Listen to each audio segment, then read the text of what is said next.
जरा सोचिए, हिमालय का वो बर्फीला रेगिस्तान जहां सांस लेना भी मुश्किल है, वहां एक एलीट रिसर्च टीम अचानक गायब हो जाती है। उनकी आखिरी आवाजें हवा में खो जाती हैं और फिर बस खामोशी। अब सवाल ये था कि आखिर उनके साथ हुआ क्या। इसी रहस्य को सुलझाने के लिए विक्रम के नेतृत्व में एक रेस्क्यू टीम भेजी जाती है। ये मिशन उन्हें हिमालय की उस खामोशी के पीछे छिपे सच की तलाश में ले जाता है। पर क्या वो इस खतरनाक सफर में कामयाब हो पाएंगे? तो टीम पहुंचती है रिसर्चर्स की आखिरी जानी पहचानी लोकेशन पर। और ये कोई आम जगह नहीं है। यहाँ की ऊंचाई और जमा देने वाली ठंड अच्छे अच्छे ट्रेन सोल्जर्स का भी हौसला तोड़ने लगती है।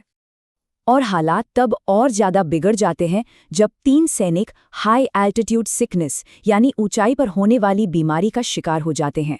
अब विक्रम के सामने एक बहुत बड़ा फैसला था। मिशन को खतरे में डाला जाए या अपने लोगों को वापस भेजा जाए। और उन्होंने वही किया जो एक लीडर को करना चाहिए था। सिर्फ 6 लोगों की एक छोटी लेकिन मजबूत टीम के साथ आगे बढ़ने का फैसला किया। और अब हम पहुंचते हैं उस जगह जहां से ये सारा रहस्य शुरू हुआ था, रिसर्च टीम का छोड़ा हुआ कैंप। और यहाँ का जो मंजर था ना, वो किसी के भी रोंगटे खड़े कर सकता था। यहाँ कुछ भी नॉर्मल नहीं था। यहाँ पर मिले सुरागों को जरा गौर से देखिए। हर सुराग अपने आप में एक नया सवाल खड़ा कर रहा था। विक्रम इन बिखरे हुए टुकड़ों को जोड़ने की कोशिश कर रहे थे। एक बात तो साफ थी, टीम बहुत ज्यादा घबराहट में भागी थी। लेकिन सबसे बड़ा सवाल, उन्होंने अपने हथियारों का इस्तेमाल क्यों नहीं किया? यही एक सवाल था जो विक्रम को परेशान कर रहा था। सोचिए, उनके पास लेटेस्ट हथियार थे, वो ट्रेन्ड सोल्जर्स थे। फिर भी भेड़ियों के इतने बड़े झुंड से उन्होंने लड़ने की कोशिश तक नहीं की। क्या वो किसी ऐसी चीज से डर गए थे जो भेड़ियों से भी कहीं ज्यादा खतरनाक थी? तो टीम गाड़ियों के टायरों के निशानों का पीछा करना शुरू करती है। और ये रास्ता उन्हें एक ऐसी हकीकत की तरफ ले जाता है जिसकी उन्होंने सपने में भी कल्पना नहीं की थी। उन्हें कुछ ऐसा मिलने वाला था जो उनके होश उड़ा देगा। अचानक रेडियो पर एक कांपती हुई घबराई हुई आवाज आती है। उन्हें एक लापता एसयूवी तो मिल गई है, लेकिन वो हड्डियों के एक बड़े से ढेर से टकराई हुई है। अंदर 2 लाशें हैं और गाड़ी की छत पर कुछ बहुत भयानक बैठा है। जब टीम वहां पहुंचती है तो उस मरे हुए जीव को देखकर उनके होश उड़ जाते हैं। ये कोई ऐसा जानवर नहीं था जिसके बारे में किसी साइंस की किताब में लिखा हो। जैसा कि आप यहाँ देख सकते हैं, एक बड़े जानवर का शरीर, बैल जैसा सिर और नुकीले पंजे जिसने गाड़ी की मोटी मेटल की छत को फाड़ दिया था। और तभी उनका सबसे बुरा ख्वाब हकीकत बन जाता है। ठीक वैसा ही एक और दैत्य, लेकिन इस बार जिंदा, उन पर हमला कर देता है। और सबसे डरावनी बात ये थी कि उनकी गोलियां उस पर बेअसर थीं। वो लगभग अजेय लग रहा था। अब यहाँ देखिए, ऐसे खतरनाक हालात में जब मौत सामने खड़ी हो, विक्रम एक बहुत ही रिस्की लेकिन जीनियस प्लान बनाते हैं। वो समझ जाते हैं कि अगर इस जीव की कोई कमजोरी हो सकती है तो वो सिर्फ उसका पेट ही है। ये एक ऐसा दाव था जिसमें जान जाने का खतरा 100% था। एक जबरदस्त लड़ाई होती है। उनकी गाड़ी एक चट्टान से टकराकर चकनाचूर हो जाती है, लेकिन विक्रम किसी तरह उस जानवर को मारने में कामयाब हो जाते हैं। पर यह जीत अंत नहीं थी, बल्कि ये एक और भी गहरे रहस्य की बस शुरुआत थी। कहानी अभी खत्म नहीं हुई थी। इस पूरी घटना को टॉप सीक्रेट का ठप्पा लगाकर दफना दिया जाता है। विक्रम और उनकी टीम को खामोश रहने का हुक्म मिलता है।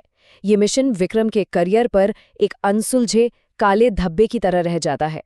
फिर सालों बाद एक दिन उनके पास एक ऐसी कॉल आती है जो सब कुछ बदल कर रख देती है। तो मिशन फिर से एक्टिवेट हो जाता है। लेकिन इस बार, जैसा कि आप यहाँ साफ साफ देख सकते हैं, ये कोई बचाव अभियान नहीं है। मिशन का मकसद, उसका टारगेट और यहाँ तक कि खतरा सब कुछ बदल चुका है। अब ये खोज है एक पौराणिक, एक रहस्यमयी जगह की, शंभाला। विक्रम को एक ब्रीफिंग के लिए बुलाया जाता है और वहां एक बहुत बड़े ऑफिसर उन्हें उस दिन हिमालय में हुई असली लड़ाई का वो सच बताते हैं जिसे पूरी दुनिया से छिपाकर रखा गया था। जैसा कि यहाँ बताया गया है, उस जीव को एक कोड नेम दिया गया था, शिकस्त, जिसका मतलब है हारा हुआ। पता है, ये कोई एलियन या कोई म्यूटेंट नहीं था। माना ये गया कि ये एक बहुत ही प्राचीन जीव है जो शायद धरती से खत्म हो चुका था। या कम से कम सब यही सोचते थे। और इन जीवों का ओरिजिन? मिशन का नया टारगेट है शंभाला को ढूंढना, एक ऐसी रहस्यमयी जगह जो अब तक सिर्फ किस्से कहानियों का हिस्सा थी, लेकिन अब इंटेलिजेंस के मुताबिक ये जगह असली है और इसका कनेक्शन 1943 के नाजी अभियानों से भी जुड़ा हुआ है।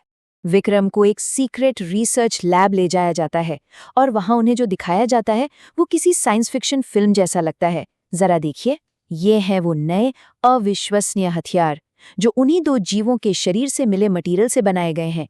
एक ऐसी टेक्नोलॉजी जो किसी भी कवच को चीर सकती है। तो नई टेक्नोलॉजी, नई जानकारी और एक बिल्कुल नई टीम के साथ विक्रम इस बेहद खतरनाक और सीक्रेट मिशन के लिए टीम लीडर की भूमिका को स्वीकार कर लेते हैं।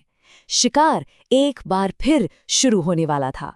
तो अब मिशन एकदम साफ है, वापस हिमालय जाना, इन दैत्यों के सोर्स का पता लगाना और उस राज से पर्दा उठाना जिसके पीछे दुनिया की बड़ी बड़ी ताकतें दशकों से पड़ी हैं। लेकिन सबसे बड़ा सवाल ये है कि विक्रम की टीम को शंभाला में क्या मिलेगा? कोई प्राचीन रहस्य या फिर अपनी मौत?